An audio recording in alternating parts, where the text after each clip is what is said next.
Ladies and gentlemen, on my far left, drinking that stuff out of that thing. It's water. In a glass. Plastic. Water out of the glass. Okay, yeah, we gotta get it straight now. We're being honest here. This is James Anito, demonologist, father, loving husband, deacon, minister. I mean, come on, what does he not do? Dermatologist too. And to dermatologist. Okay. And James has been in the field for many, many years. 14? 14, okay. 4. Oh.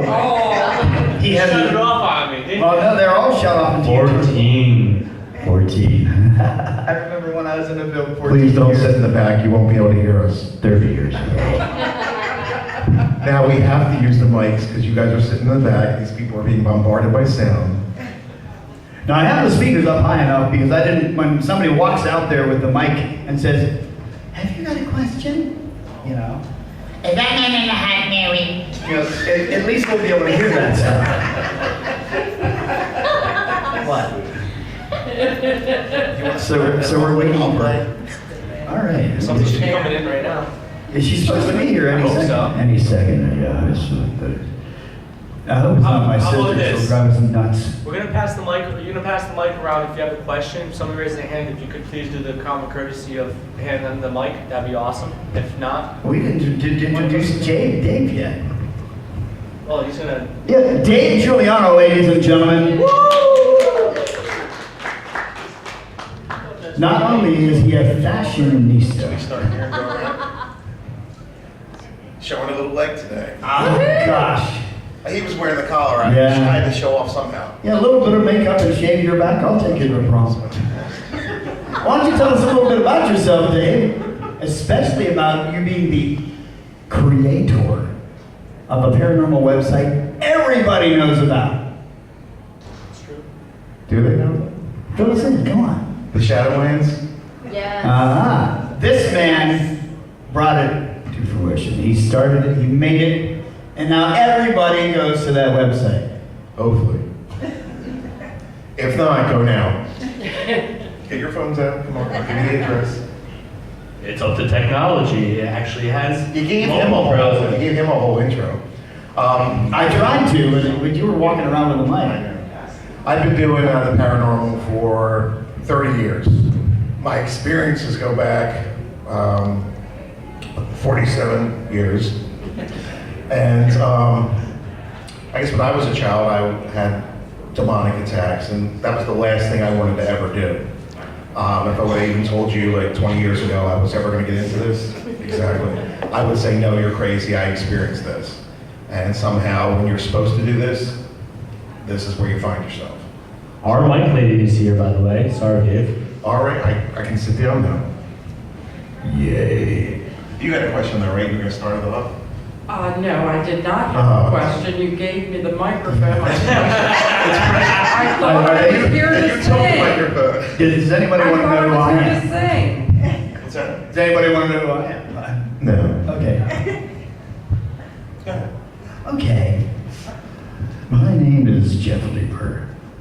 I was born in the backwoods of I was born many, many years ago, long before many of you were born, in 1960. I am 58 years old. I have blue eyes, and I love long walks on the beach and short walks in handcuffs. But no, I've been in the field. I've been in the field about 45 years. It's actually generational in my family. My mother was the kind of person that you went to for this kind of help. And Dave, and even James to a point, will tell you that back in the old days, people didn't tell you they had these problems. And if they did, they don't tell anybody. I need help, but don't tell anybody.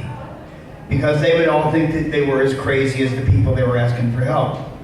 And it's changed a lot. The TV shows that are on, some people hate the entertainment.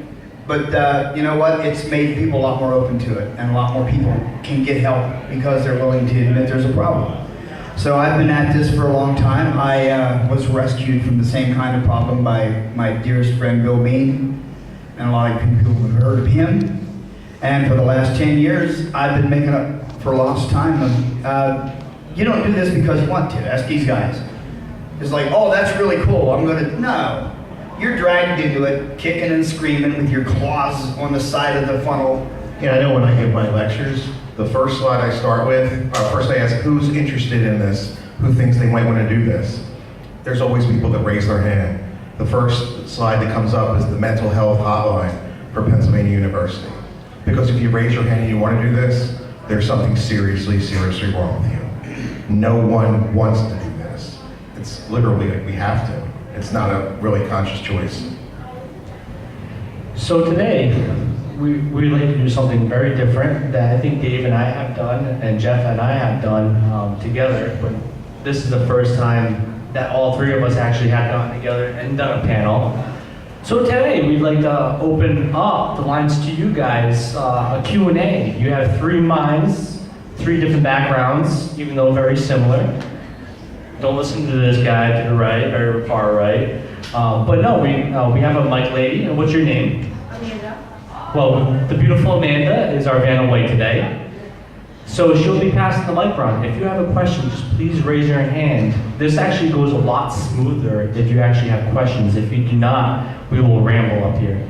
Or we'll just start asking you questions or make it a quiz. And that gets really awkward. It does. And you guys wondering by now, why are we three comedians up here? Because if we don't use the laughter and the humor, we'd be insane now and locked away. But here says we're not insane. We're just not locked away. That's very true. And he's right. Everybody I know that does this seriously. A lot of people say, well, I do this, and don't do a house blessing. That's cool. That's great. You know, house blessings are great. You couldn't hurt a thing. But the people who have faced this sort of thing face to face and had it right here, and believe me, it's the most horrifying thing in the world. The first time it happened to me, I threw up and I passed out for a couple hours, and that's the way it was. Because we are just not made to look this kind of stuff in the face. That's not what we're supposed to do.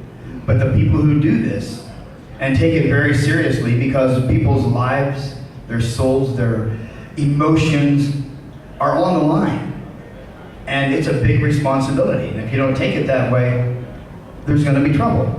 So that's why we're nuts when we're not doing it, because you got to have balance.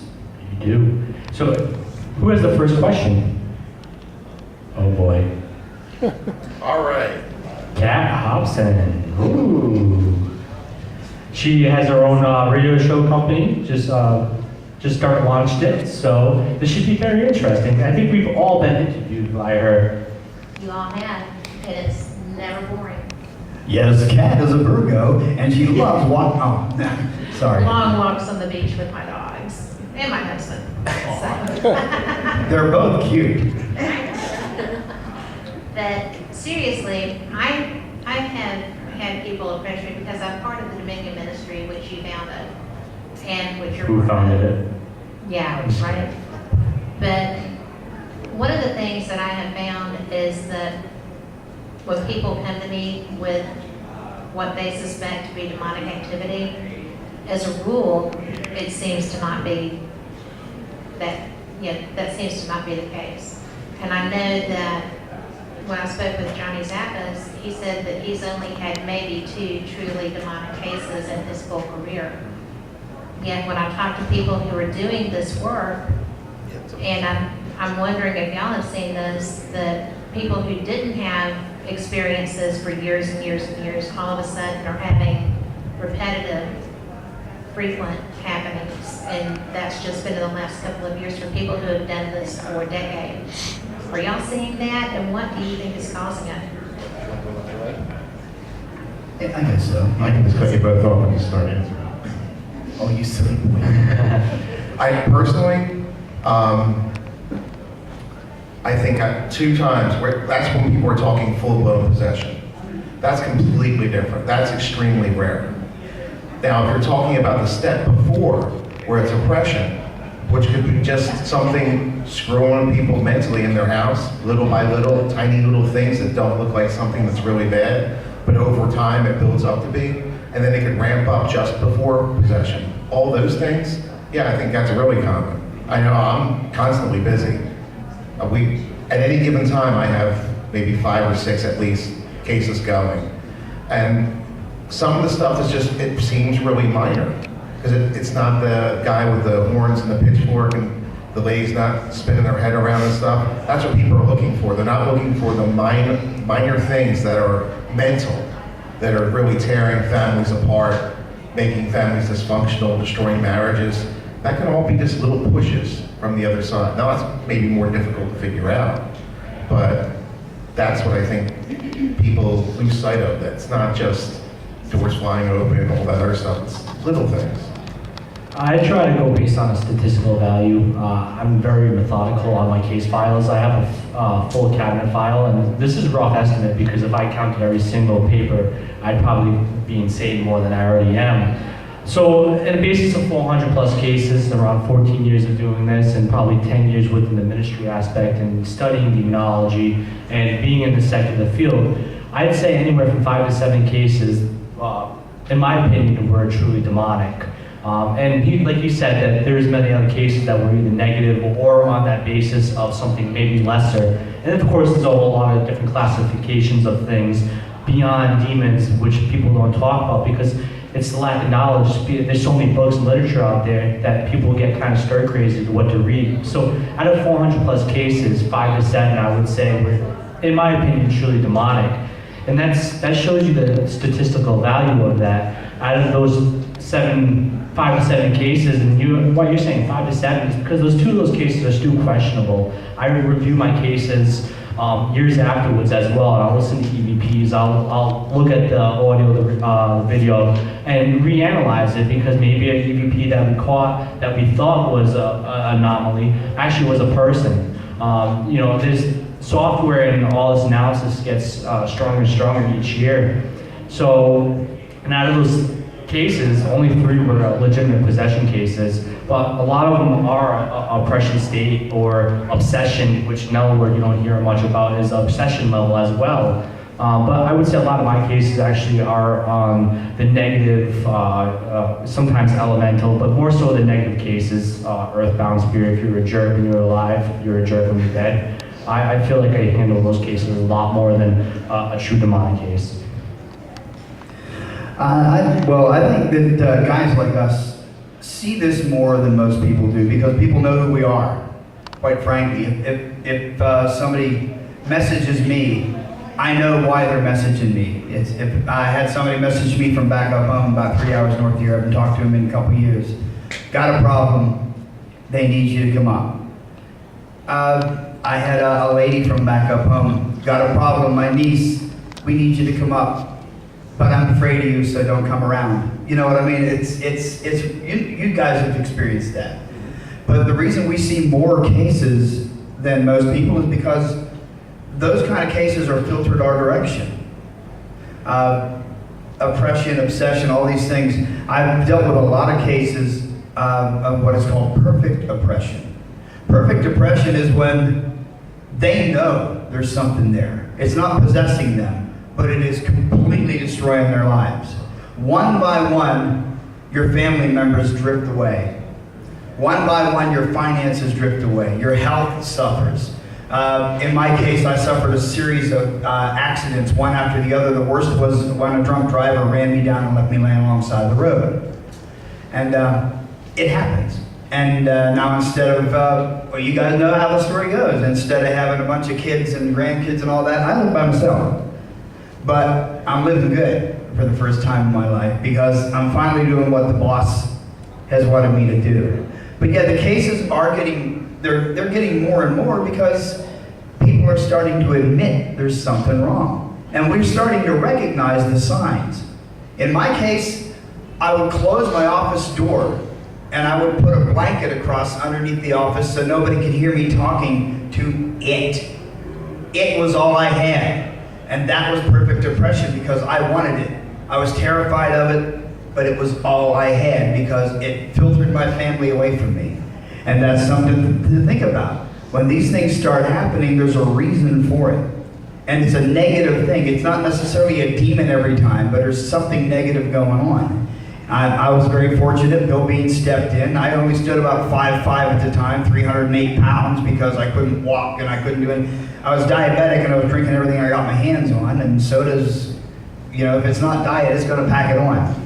I hardly ate anything, just always drinking. And Bill Bean saw me, and that big monster of a man grabbed me, and he said, "We're doing this right now." I couldn't get away. I couldn't run. I was using a cane. And we did this right now. And 70 weeks later, I was healthy for the first time in over a decade. And it was gone. So that's what we do. We've experienced it, we recognize it, and we can empathize with the people that are going through it. So it comes our way, it's natural. I think that's one thing. You just brought up something. A lot of people think that we're going out and doing this, and that makes us either better. No, it's actually we're more vulnerable. I personally have had 3 exorcisms performed on me. So when I'm doing them to somebody, and this is why I think it was, in a way, almost like part of the plan, because now when I'm doing them, I know exactly what it's like to be standing in front of them, but I know exactly what it's like to be sitting in that chair too. I can put myself in their place because I've been there 3 times. And just like Jeff was saying, we can relate, and that makes like a huge difference if you've ever been attacked like that. Yeah, it definitely helps. I had an ego one time, and I think that was, of course, I'm very young compared to these young studs next to me as well. Watch it. But I had an ego at one point doing this, and I thought it was untouchable. I thought nothing could touch me. I'm young, I was cocky, I was in this field, I was doing these conventions out the wazoo, so I got it to my head. And I did a case that kind of really humbled me, a piece of humble pie, and both these guys have their experiences as well that can make them relate to the people, the homeowners, the business owners, and the people that we deal with. I really got something that bit me on the butt. It wasn't necessarily demonic, but it was something that really kind of was a life lesson to make me understand you can't be like that. You are a normal person just like anybody else, and we do some of the hardest work, and we're chosen to do this, but we still aren't better than anybody else. And that day I learned, how, like Dave said, sitting in that chair and something being done to you, and you realizing. So when a person says you don't know what I'm going through, I can, the person I am, I kind of laugh, and just to make them kind of feel humble as themselves. But I say I do. I went through exactly what you're going through. Maybe not as long, maybe in a shorter period of time, but I understand the pain and sorrow you're going through. It is bad. I mean, the emotional breakdown that you have. I mean, I'm probably the calmest person you'll ever meet. You know that. Well, I'll tell you what. I broke down when I was on my own. I slept on that outside stage a couple nights. It taught me a little bit about homelessness. You know what I mean? I look at them differently now. It can happen to anybody. But I absolutely went bananas driving my boss's van home, to the couch I was surfing on at the time. And I lost it, and I'm screaming, and I'm saying all these horrible words. I don't usually use profanity, and I'm screaming at God, what do you want from me? You know what I mean? I'm doing everything you want me to do. What do you want from me? And I'm screaming. I lost my voice. And I'm crying so hard, I couldn't drive, so I had to pull over. I wanted to go to the emergency room, but I was afraid to drive. So I get my phone out, and I call Bill Bean, and I couldn't talk. I couldn't make words come out. He called me the next day just frantic. But I realized what was happening. These things, they don't just disappear and say, okay, see you, bye-bye. They don't show up all by themselves and say, okay, well, I'm going so everybody's safe. It doesn't work that way. And when I realized what was happening to me, it was a horrible case of spiritual warfare. I was lucky. The boss looked down on me and he helped me. And it was gone. And it took a long time. But it can happen to anybody. We are not better than anybody else. We're not tougher than anybody else. We rely on the spiritual power from God. Who has the next question? If you can pass. I really don't need the microphone. Oh, right then. To touch on what she was talking about with the increases in these instances, do you think it has anything to do with a lot of new teams getting in, and I see a lot of people that I've never seen in doing this. They go in and they're doing clearings. I mean, I don't know if these people are demonologists or done studies or anything like that, but it makes me wonder how many of these new folks are going in and stirring stuff up and making it even worse. Well, I think the biggest problem, and I know Dave loves this topic very much so. I'll answer before Dave steals the limelight on it, because he lectures about this exact topic all the time. The biggest thing is, though, people misunderstand what a demonologist is, and so you have all these people popping up thinking they can do what they can do, but you got to remember what a demonologist is a mediator, and that basically is what we do. We're the mediator. And so you have all these teams. You know, when I first started, and I started 14 years ago, these guys started 40 plus years ago. But I live in Rhode Island, which is the smallest state in the United States. We had 5 teams when I first got into this. Now we have over 100 teams in a small state. I can imagine Pennsylvania, I can imagine Massachusetts, which is north of me.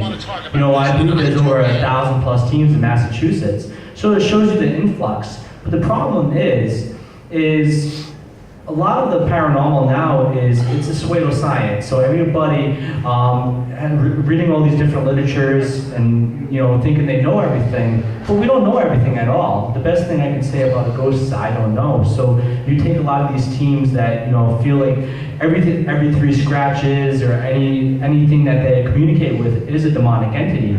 And that makes it a problem for us, because I've had many times where I've been called by a team saying, oh, we're dealing with a demon. And they tell the client that they're dealing with a demon. And I come in, and it's their grandma Bertha or something like that. It's trying to communicate with them. I actually had a case where I was on the case for over a year because I was trying to clean up the mess and trying to figure it out, because it was kind of crazy. But I brought in many different people, including myself, and we found out it was just trying to grab them, trying to communicate. But you know what? Guess what? The guy was swearing. If you came up to your grandma and you swore at her, I'm pretty sure she's gonna knock you out. So it's the same thing, you know. She was just trying to communicate, and he was being very malicious, and because he was being told the wrong things. And you know, as soon as he stopped, guess what? Guess what stopped as well? The activity and all the negative repercussions that was coming with it. So there's a lot of people that don't know what's going on. Yes, all the other teams cause the problems. Not all the teams. There's a lot of people out there that know what they're doing, or at least don't have the ego when they come up with something they can't handle or it gets too bad to call someone else. But unfortunately, I'd say probably in the past just 3 or 4 years, more than 50% of my cases are other people reaching out because some other group has screwed them over and done more damage. So now we have to go into someone who really doesn't trust paranormal investigators. They have a problem now that's been compounded because what other people did. In most cases, the other group didn't tell them what they did, so they can't explain to us what even happened. So now I'm trying to undo what was originally done and like backward engineer the whole thing to get back to what the original problem was. And normally that can't be done. I know when me and John Zathis were talking at the last event we were at, he was telling me that he's at the point now where if he gets contacted by a client and they've had another group out there, he says no. And I've already found myself so far in the past 6 months telling 2 people no, because I actually knew the people that were out there before, and I know how dangerous they were. Now I put this client in touch with other people, but I can't risk myself on the team because these other people are out there making the situations worse. And there are people out there that actually do the opposite of what we do. They go and do installations. We may be trying to remove it. They try to put it right back in. And that more recently, that's the case I had to walk away from because the people jumped in the middle of me helping. They talked their way into this lady's house, and I knew why they were there. They were there because they knew I was coming back. So it was just a trap for me. And also, hurting the client. You have to understand, when we do what we do, there are people out there that don't like us. I mean, before you even start doing this, but when you're chosen, and I really think you're chosen to do this, the bad guys know too. They're smarter than us. They're millennia older than us.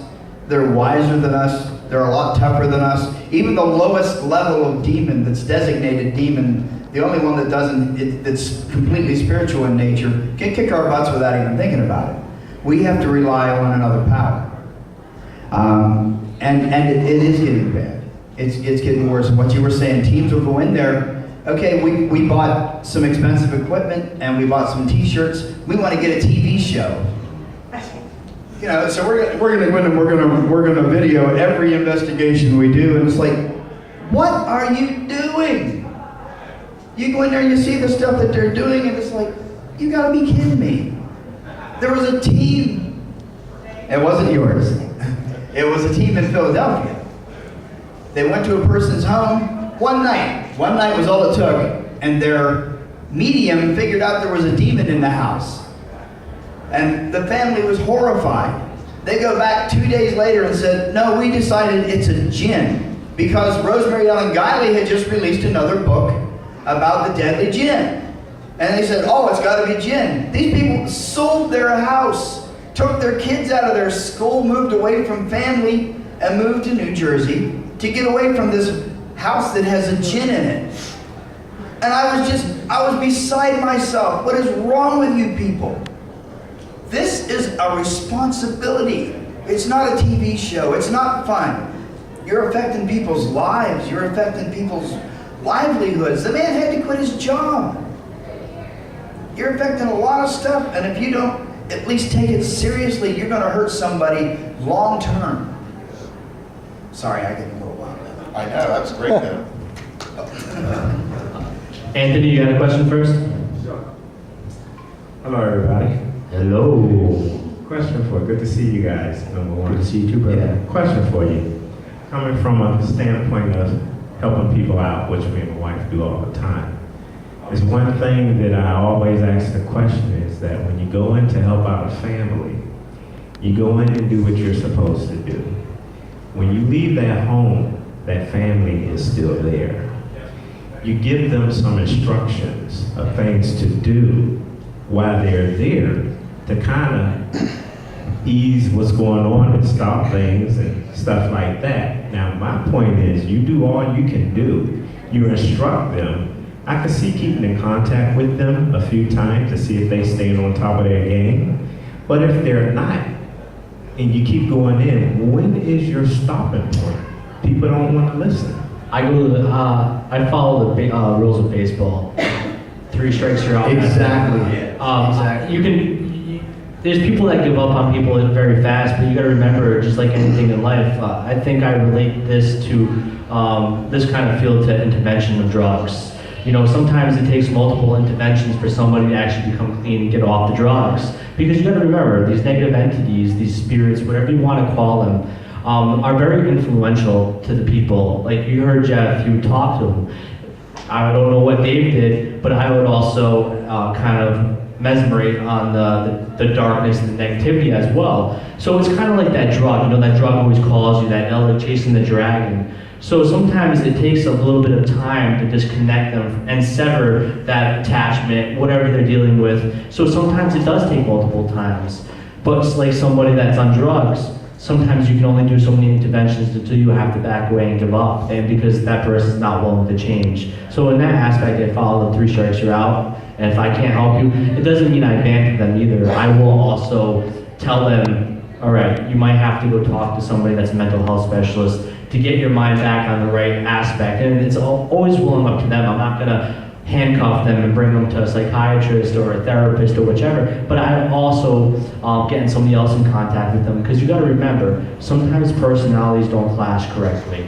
So if I can't get them to do what they need to do, sometimes I will tell the person that reference them to, that this is what I handled, maybe you can get them through this process that I couldn't. I always tell the clients straight up, probably my first meeting with them, that they are the most important person in this process. I am not doing anything, but I'm being the MC of what's going on. Something is working through me, if it chooses to help them, but they have to want it. They have to be a participant. And that includes after we're gone. They have to do the things to prevent it from coming back. Just like James said, I will come back if they fall off the wagon. I will come back a couple times, but if I can see that they're simply just not doing what they need to do to keep it away, then I can't help them. That was the hardest part for me to learn. Because I remember I used to call John up and Adam Bly all the time, just saying, hey, tell me again when I should cut things off. And they would tell me, you should have cut it off a long time ago. Yeah. And then, but your head and your heart are telling you one thing. I guess over time you learn that you can't have that deep emotional attachment to that person. It's hard to do, but it's necessary to really help them. Because if you're going to keep going out and doing stuff over and over and over again, you're not fixing the problem, and they're not fixing the problem. You're enabling them at that point, and that's not going to help anybody, especially you. I mean, you're going to suffer just as much as they are. Well, since you mentioned John, that's one of the things he told me. He said, look, you care about these people way too much. I said, what do you mean? He said, you get emotionally involved. He said, you're going to be, you do this, you do that, and everything was fine. He said, but you're putting yourself up for a fall if you get yourself too emotionally involved with these people. There has to be a separation. And I always remembered that. John's even older than me. I'm younger. And that's an important thing to remember. And you both touched on something else, ego.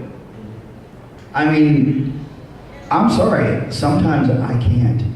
But it's not because it's me, it's because the boss says, I want this person to do it. Thank you for stepping in. But sometimes he wants a different hammer, a different tool to use. And if your ego gets in the way, you're not helping anybody. Another bad thing about letting them go more than 3 strikes, I had 40 messages yesterday morning. Help, help, help. If I'm going back to the same place to somebody that refuses to be helped, then there's other people out there that aren't getting helped. I mean, this is really exhausting for us.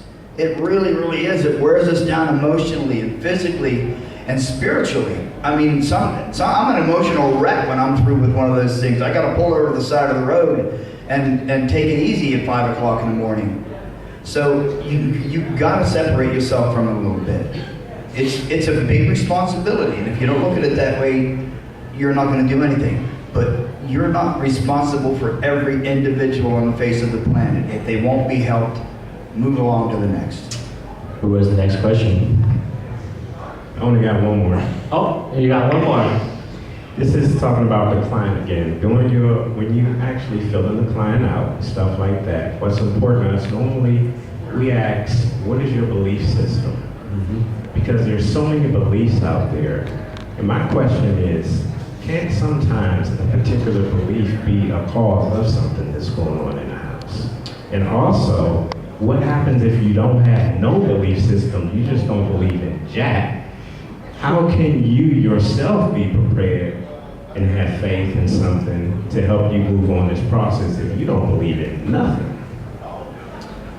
Well, the one thing I can tell you, especially being connected to the Catholic Church, and of course my opinion is different variably. You think everybody hears the Catholic Church and everybody's mimicked to believe the same thing. And yeah, we're technically supposed to, but we're all human. We have the ability for free will and allowed to believe in what we want to believe in, as long as it's for the goodness and the faith of and love of heart of everybody else. But there is some certain, in my opinion, beliefs that are beneficial, but also very harmful to people because they don't know what they're doing. But that's here or there. I can't judge those people, but there's people that play with divination tools and stuff like that don't realize the harms that can happen. But there's also people that use recorders and other pieces of paranormal modern day equipment that don't know what they're doing and can open that gateway. So there's many possibilities, but the biggest thing you gotta remember, and we take religion, we take theology, whatever out the door, we look at the human brain. We have an aspect of our brain that is based upon faith. having faith and having belief in something is very highly important. If you don't have that, then when you hit a hard time, you hit a roadblock, what are you going to fall back on? You're not going to fall back on anything. You're going to fall hard. And that's the biggest thing I look at. So as far as people, when I deal with people of other beliefs, I'll get somebody that is their belief. I'm friends with rabbis, I'm friends with shamans, I'm friends with a bunch of other people, and I'm friends with them. I might not agree with what they believe in, but I'm still friends, not bad people. But I will bring them in. As bad as that people are like, oh, you do that? But guess what? You can't convert anybody to Christianity. It's not my job to do so. If they want to believe in Christ and God, that's up to them at the end of the day. So I will bring somebody in that reflects upon their belief or reflects upon them. As far as people like that are agnostic and atheist, I try to give them something, I don't preach and push down God down their throat, because that's not at that point in time what they necessarily need. I'm not there to drag them through the dirt saying you're going to hell because you're not believing in God. I'm there to make them feel better, make them laugh. So I try to instill some aspect of faith in them. I try to make them have some faith in something, even if it's the faith that God's working through me, or I'm there in that process and I'm trying to make them laugh and get through it. That's, to me, is more powerful than anything. Sometimes they just need a good laugh, and sometimes they need to have their faith stronger. But after a lot of people that I've dealt with that didn't have beliefs, they believed in something. They believed in Christ, they believed in God, because they realized what they went through was so hard, and now they're very devout Christians. So it's really up for them, But I try to work with people that are like-minded, but if they're not, I will get somebody like-minded to help them. My team, I guess I've always been fortunate. I bring people in from all different belief systems. Right now, I know I have one Jewish person, 2 pagans, 2 fair-weather Catholics, and probably some Protestant thrown in there, and an agnostic. And that's the team I trust to go out and do this, because we're all trying to do something for the same reasons. We're all on the same page. But if I come across somebody that doesn't have my belief system, I'm not going to be effective. I'm going to probably be doing something detrimental. So I bring in people who can. If I have them on my team, I'm good to go. If I don't, last year I dealt with someone who was dealing with voodoo, which is the bad part of voodoo. So I actually contacted the Voodoo Church in Philadelphia, got in touch with them, and referred them to the case, and they took over from there. Some of their beliefs can be detrimental because a lot of people don't understand what they really believe, and they're playing at their religion or their belief system. And when you're doing that, that's dangerous, because you don't know where the lines are at all. So it's not that you're crossing lines, you don't know there's even lines there. So there's people that play at Wicca, a lot of it. I had a girl that her belief system, she said, was ancient Egyptian. It's like, well, that's an attention getter, all right, but are you summoning some of these old entities? I mean, we could deal with deities from other religions. There are other spirits out there. And maybe, like Jeff said, they're around for millennia. They're known by different names. But they're still out there, and you decide you're gonna, poke that bear, you're gonna suffer the consequences. So, I mean, we do ask that question for a bunch of reasons. I'm remembering a case I had. The wife called me. The guy wanted nothing to do with it. The wife calls me, this is happening, this is happening, this is happening. And she mentioned a couple of red flags and a name. And I said, okay. And I went down there to talk to the guy. And I said, who's this imaginary friend of yours? The guy's like 40 years old. And he mentioned the name, which I will not mention, of a mid-level demon. And I said, where did you get this name? He said, that's who talks to me. I said, well, I think you're going to have a little bit of help from what I do. And he said, pardon my language, he said, I don't believe in that shit. And I told him it doesn't matter if you do or not, because you are dealing with something of biblical proportions, an ancient thing that was mentioned by Christ, who gave his disciples orders to heal the sick and cast out demons. and we are his disciples. But the thing is, we go in there sometimes, their belief systems are all screwed up. And like Dave said, you know, you get these young girls dressed up in goth with the black makeup. I'm Wiccan. Is that right? What branch are Wicca? What do you mean? I said, are you true Wiccan? Ancient stuff? What branch? Have you offered your body to the coven yet? What have you said? You know what I mean? It's. I'm sorry, but that's, if you're talking true ancient Wicca, some of the branches, that's what happens. I'm aware Alexandrian Gardnerian, that dyadic that is. Yeah, exactly. But they're just putting on goth makeup and saying I'm Wiccan. You know what I mean? The problem is, now they're opening up some doors that put guys like us to work. And people say, well, you know, my grandfather played a little Ouija board one time and nothing ever happened to him, but I got possessed. Time's nothing to these guys. These guys don't care about time. Our lives are a flicker in their candle. They're millennia and millennia and millennia old. There are rules to the game. There are rules that say they can't come through this door. And there are rules that say they can. And it can be 10 generations ago that somebody broke the rules and opened the door. And now, old people like us deal with it. I mean, we're sent there somehow or another. What do you mean old? Yeah, old people like us and then infants like James. Like Junior. Junior. But yeah, it's rough. Belief systems are a big deal. The thing is, when people are this far down, they have no faith. They have no confidence. They have no love in their hearts. They have to rely on our faith and our confidence and the love in our hearts, because love is what we bring to them. Love is what drives out the nasty stuff. So it's a big deal when somebody takes it seriously and shares the love and the faith and the hope that you have to drive that stuff out, because these people's hope is gone. I wanted to die. I was like, okay, let's get this over with, and you know, I'll start fresh. That'll work out, you know. But fortunately, that You make a good point there. With I think in some cases, I'd rather have someone with very little faith to deal with than someone that has a lot of faith, because that means they have a lot to lose. And it's harder to bring someone and show someone that they do have something to believe in than it is to pick somebody up when they were that faithful and they feel like they're abandoned at the bottom. That's a hell of a lift. Exactly. I believe Jordan, the good-looking fella right there, with that nice vest. What's up, guys? How you doing? Hello. So, I've been listening to all the answers that you guys provide to a lot of the questions here. And James alluded to how people, usually your clients will revert to this idea in their head that it's a demon. They go straight to demon when like there's activity. They want to go to the worst possible scenario.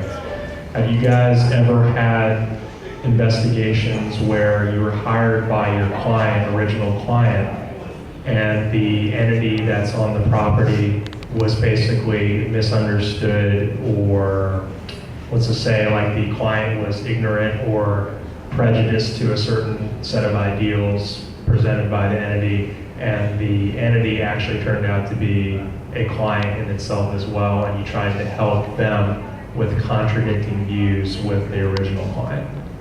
That's a complicated one. Yeah, that's a little convoluted. I think it was the old guys first. Let's see if I follow this. So the spirit you're saying becomes a client too. Is that what that? Okay. In a sense, yes. All right. There are plenty of cases that come in that people, because people think the worst. That's human nature. We think that there's something bad there, and we watch too many TV shows or movies, and oh my God, there's flies. I saw that in the Amityville Horror. Oh crap, it's the devil. The devil's in my basement. And that's accept. Now we're laughing. These people are really serious. So I mean, you gotta go and you gotta explain that to them. I tell them, I just have a case now. I was pushed while I was on the steps, and it's a demon. A demon's going to push you down the steps, not just touch your shoulder, you know? There's a difference. So I can see where, this sounds like you're talking about a specific case actually, if this is the case you're working on. I try not to, once I'm out of the area, I say, okay, this isn't bad, then I kind of would refer it to someone else to handle like the regular case. And it depends on what kind of group. I know that the branch of my group that does just the regular stuff, they don't do the spirit rescue or anything like that. That's kind of what you're talking about, where you need something to move on. Correct. I kind of believe personally, if you're staying back here, more people are staying here, more spirits are here because of their free will than they don't realize they're dead or they're stuck. So they're making a conscious decision to be somewhere. Eventually they're going to make a decision to move on. I don't like to interfere in that and make things complicated. If someone's screaming out for help, sure, then I say, okay, that may be a good idea for a spirit rescue. Other than that, I kind of let free will play out. I'll try to help the people that are in the home kind of understand that too, and hopefully there's a middle ground that both can cohabitate peacefully, and that's what I would shoot for. Gotcha. I definitely agree with Dave. You know, there's been many times where I've been called in and it was just a regular haunting, maybe a poltergeist case, which we don't hear that word much often anymore, which is very sad. But there's been many times where, you know, I'm not going to cross something over like Dave was saying, because it is up to them to cross over unless they are calling for help. There was one specific case that we actually forcefully did a crossover, and everybody seems like, oh, that's bad, but it was actually the craziest thing. Is one of the first few cases I did when I was starting to do ministry work was actually, it was a murder scene. And there was blood everywhere still. And the family wanted us to come in and cross the person over. And we didn't say no because of what they were going through. And they were dealing with activity. And you know, we first, of course, investigated that location. It was kind of creepy with the blood everywhere, the crime scene. And of course, we got the police's permission, because you don't want to go to a crime scene without the police's permission. It was kind of weird, you know, telling the police, yeah, we're going to come investigate this location. But, you know, we tried to get answers for them. And of course, we unfortunately didn't. But we did what the family wanted. You know, we did a crossing over, and after that, they didn't deal with anything anymore. So there's only been one time that I've done that, but usually I do leave it up to the spirit to go itself. Like you said, they have free will. Because they don't have a physical body, doesn't mean their mind doesn't work any differently. I see. Sometimes the family is happier just because of the process. You know what I mean? Just like I say about sharing your faith. You're not preaching to them. You're sharing the process. And sometimes nothing has changed except their attitudes because they saw the process. And that's important. As far as the client becoming the spirit becoming the client, I had a case in Monongahela, Pennsylvania. They were trying to get me down there for months. People were scratched. They wouldn't even sleep in their bedrooms. I mean, the husband is this big monster of a guy. And they all slept on the couches and in the living room. They had a big pan of holy water under their bed. The blankets were being pulled off. They were being scratched, pushed on the stairs. It started out easy, you know how it goes, and then it built. And I got there and I knew immediately, and sometimes you do, there's nothing bad here. Sometimes you feel it. I mean, you go and you make the walk around and you do the prayers, and it's like, there's nothing here. I went out into the yard, and I'm wearing pretty much what James is wearing right now. And the one lady that was there, she's kind of a cut-up. And I'm out in the corner of the yard because I'm doing the perimeter of the place and doing the prayers. And I get hugged from behind, you know, down low. And I start laughing. I said, well, if you keep this up, I'm never going to get anything done. And I look over to see if the other people are laughing, and they're all three over there. There was nobody with me. But you could see the jacket pushed in. They were all standing there with their mouths hanging open, and I said, stop everything. I said, what happened here? It turns out that the lady next door was a staunch, devout, old school Catholic, and she hanged herself in the garage because her family never came to see her anymore. Now, a devout, old school Catholic believes that if you hang yourself, if you kill yourself, you're going to hell. She couldn't she was horrified, terrified. So I said, I'll tell you what, I'm going to do the house blessing and everything, and we'll take care of all that. And I said, but you don't have a demon here. And I spent 20 minutes. I went over and I said prayers in the garage where she hanged herself. And I read the last rites out of my little book. And I told her very, very staunchly, I read her the verses, there is one unforgivable sin, and it's not suicide. God forgives everybody. Even the unforgivable sin can be forgiven if you ask Him. So the next morning, everything was great. Everything changed, and I left, and I got home, and the next morning I get a phone call from this big monster of a man. He couldn't talk. He was crying so hard. I said, what's going on? And I heard his wife, a little thing, she said, give me the phone, idiot. And he gave her the phone, and she said, every morning we sit on the back porch with our coffee to watch the sun come up. I said, that's nice, that's romantic. She said, the lady next door walked out from behind the garage and waved at us and turned around and she was gone. The client was the spirit. I mean, you don't pass people over. You don't say, it's time to cross over. By whose authority? You know what I mean?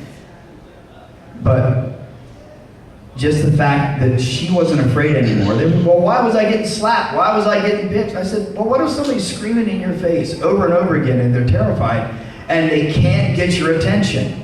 What are they going to do? They're going to slap you. They're going to scratch you. They're going to do something to get your attention. They all sleep in their own beds now. It wasn't a demon. Now, we did something good. But just like he said, sometimes the spirit is the actual client. That was one of my favorite cases. And